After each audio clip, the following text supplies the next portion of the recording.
जरा कल्पना कीजिए कि किसी इमारत में एक बेहद आधुनिक हाईटेक सुरक्षा प्रणाली लगी हुई है। अच्छा, जैसे बाहर मजबूत लोहे के दरवाजे हों और हर कोने पर मोशन सेंसर वाले कैमरे लगे हों। बिल्कुल। और अंदर के हर कमरे में बायोमेट्रिक डिजिटल लॉक हैं।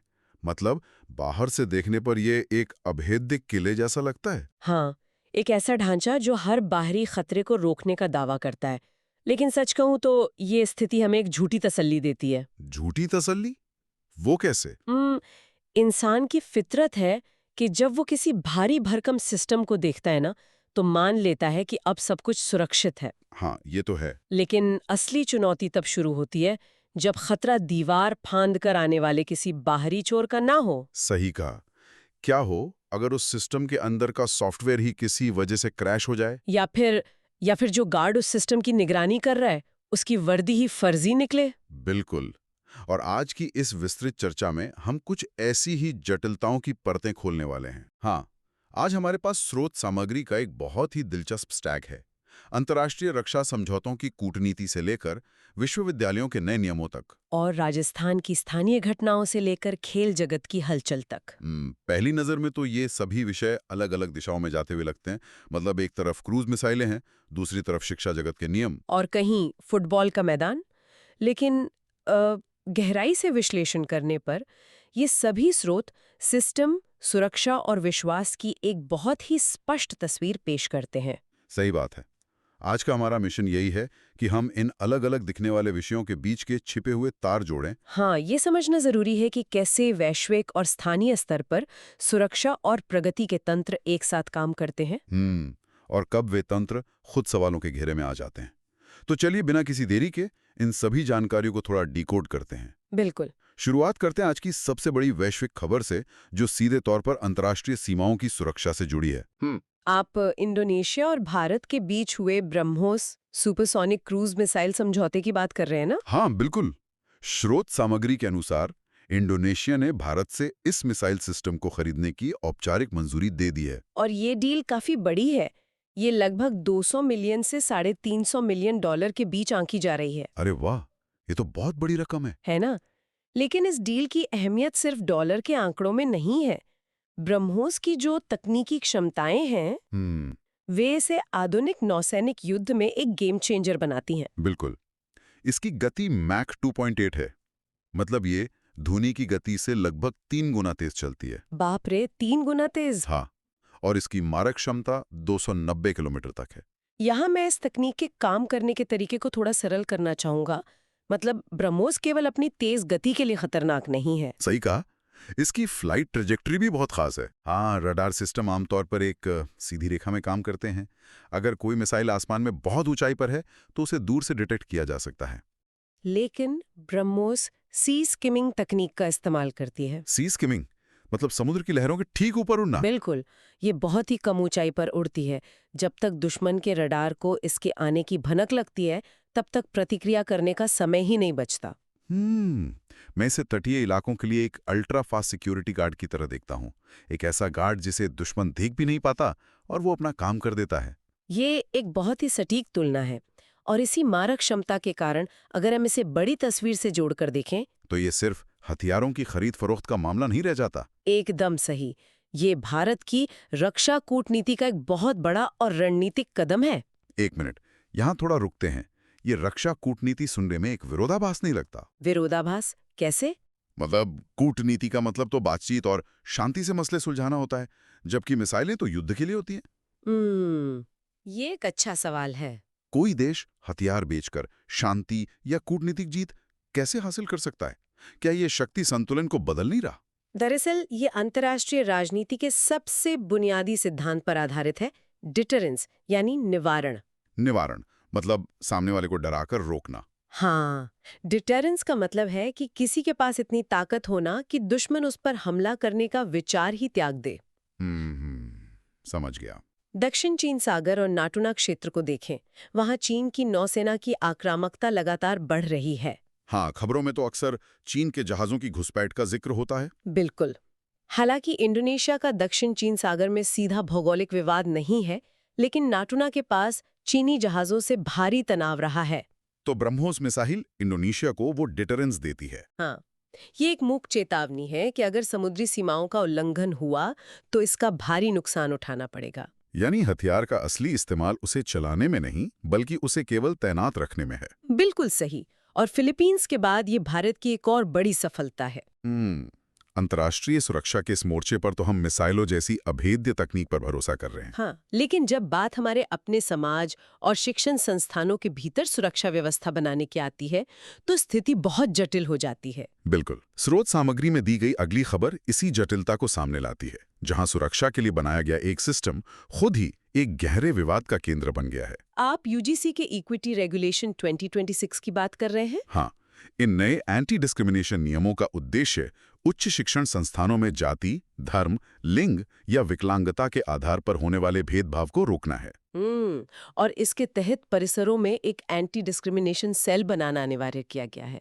और साथ ही एक इक्विटी ऑफिसर की नियुक्ति भी। नियम ना मानने पर कड़ी पेनल्टी और ग्रांट रोकने का भी प्रावधान है। हाँ, लेकिन आगे बढ़ने से पहले ये स्पष्ट करना बहुत जरूरी है कि इस मुद्दे पर भारी वैचारिक टकराव चल रहा है। बिल्कुल। हम यहाँ स्पष्ट कर दें कि इस विस्तृत चर्चा में हम वामपंथी या दक्षिणपंथी किसी भी विचारधारा का समर्थन नहीं कर रहे हैं। सही कहा। हम सिर्फ स्रोत सामग्री में दी गई बातों को श्रोताओं के सामने निष्पक्ष रूप से रख रहे हैं। तो जेएनयू और हैदराबाद यूनिवर्सिटी जैसे प्रमुख संस्थानों में इसके पक्ष और विपक्ष में भारी प्रदर्शन हुए हैं। हाँ, अगर ये नियम छात्रों को भेदभाव से बचाने के लिए बनाया गया है तो इसका इतना उग्र विरोध क्यों हो रहा है? आलोचकों का मानना है कि ये रिवर्स डिस्क्रिमिनेशन है, मतलब उल्टा भेदभाव।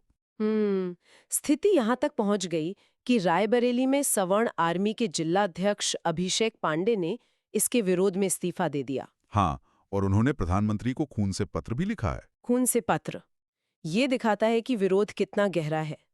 लेकिन इसके पीछे का असल तंत्र क्या है जो इतनी घबराहट पैदा कर रहा है? ये एक बहुत ही महत्वपूर्ण सवाल खड़ा करता है। इस घबराहट की जड़ बर्डन ऑफ प्रूफ यानी सबूत पेश करने की जिम्मेदारी के सिद्धांत में छिपी है। मतलब शिकायत दर्ज होते ही आरोपी को तब तक दोषी मान लिया जाए जब तक वो खुद को निर्दोष साबित न कर दे। हाँ, आलोचकों को यही डर है। जब कोई इक्विटी ऑफिसर इतनी व्यापक शक्तियों के साथ नियुक्त होता है तो नियमों का दुरुपयोग हो सकता है। अकादमिक जगत में प्रोफेसर्स को चिंता सता रही है कि इन नियमों का इस्तेमाल व्यक्तिगत दुश्मनी निकालने के लिए एक हथियार के रूप में किया जा सकता है।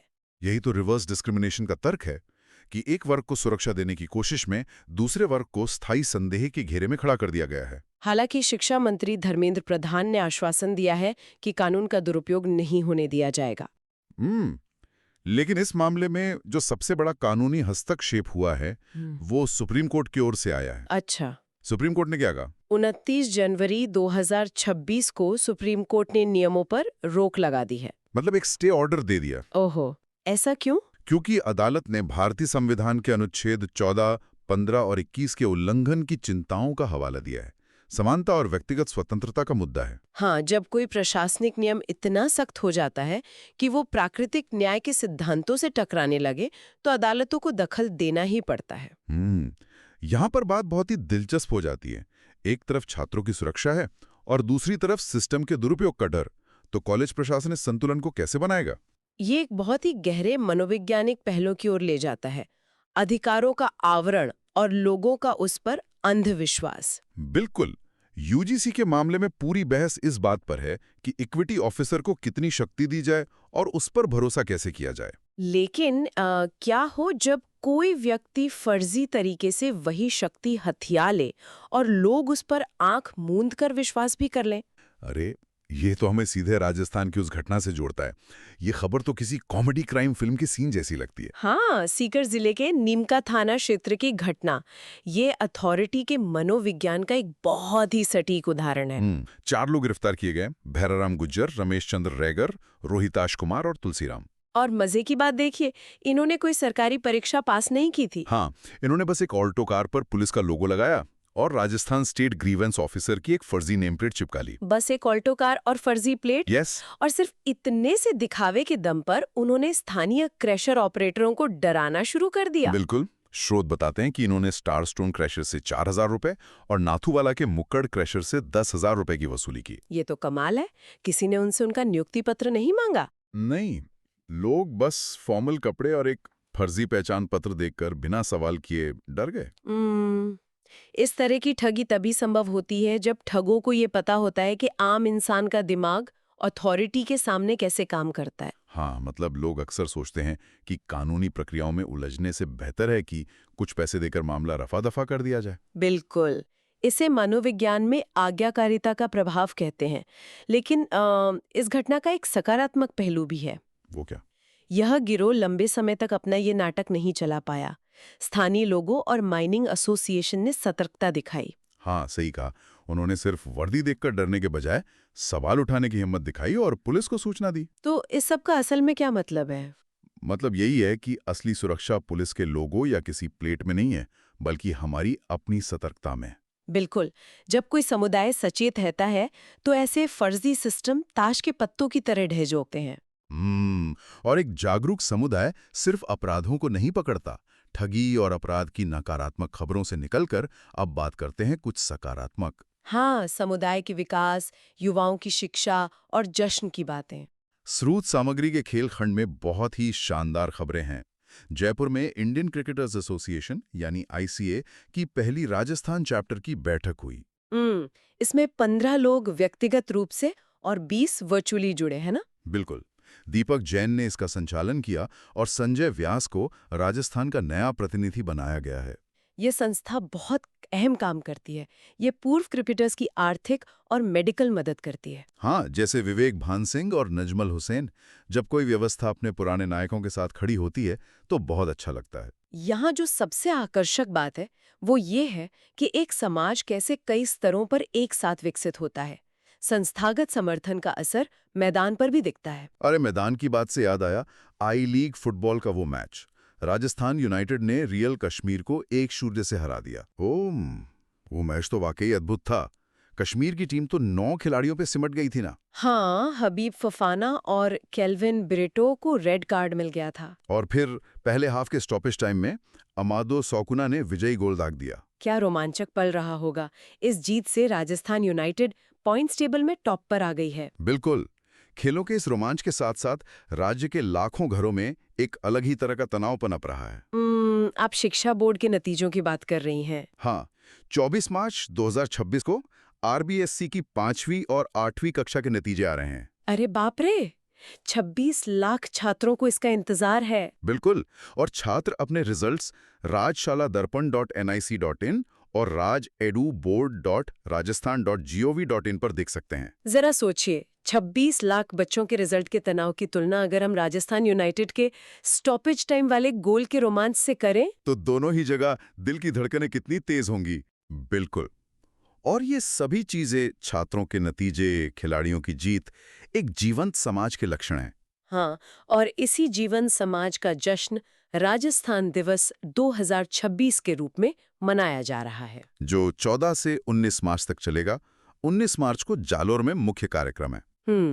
और इसके तहत 14 को स्वच्छता सप्ताह, 16 को डूंगरपुर में जनजातीय गौरव दिवस मनाया जा रहा है। हाँ, और 17 को युवा शक्ति दिवस और 18 को किसान दिवस के साथ साथ महाआरती जैसे कार्यक्रम भी शामिल हैं। ये दिखाता है कि एक समाज अपनी संस्कृति का जश्न कितने खूबसूरत तरीके से मना सकता है। बिल्कुल। तो इस पूरी चर्चा को अगर हम समेटें तो आज हमने वास्तव में एक लंबा सफर तय किया है। हाँ, इंडोनेशिया के तटों की रक्षा करने वाली ब्रह्मोस मिसाइल से लेकर विश्वविद्यालयों में समानता की बहस और यूजीसी के नियमों तक, और फिर नीम काथाना के फर्जी अधिकारियों के भंडाफोड़ से लेकर राजस्थान के खेल और शिक्षा के जश्न तक।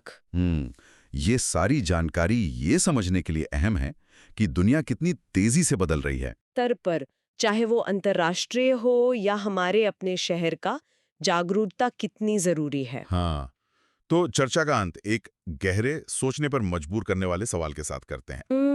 वो क्या? आज हमने अंतर्राष्ट्रीय सीमाओं की सुरक्षा से लेकर कैंपस और स्थानीय व्यापार की सुरक्षा तक की बात की। हाँ, क्योंकि सुरक्षा एक बुनियादी मानवीय जरूरत है। बिल्कुल। लेकिन जब हम इन सुरक्षा प्रणालियों का निर्माण करते हैं, चाहे वो करोड़ों की मिसाइल हों, इक्विटी ऑफिसर हों या पुलिस के नियम, तो ये कैसे सुनिश्चित किया जाए कि वे प्रणालियां खुद निष्पक्ष और भ्रष्टाचार मुक्त रहें? यही तो सबसे बड़ा सवाल है। जो लोग इस विशाल सिस्टम की रखवाली कर रहे हैं, उन पर नजर कौन रखेगा? या सीधे शब्दों में कहें तो पहरेदारों पर कौन पहरा देगा? ये सच में एक ऐसा विचार है जिस पर हम सबको सोचना चाहिए। बिल्कुल। तो श्रोताओं, इस विचार के साथ हम आज की इस विस्तृत चर्चा को यहीं समाप्त करते हैं। हमारे साथ जुड़ने के लिए बहुत बहुत धन्यवाद। धन्यवाद।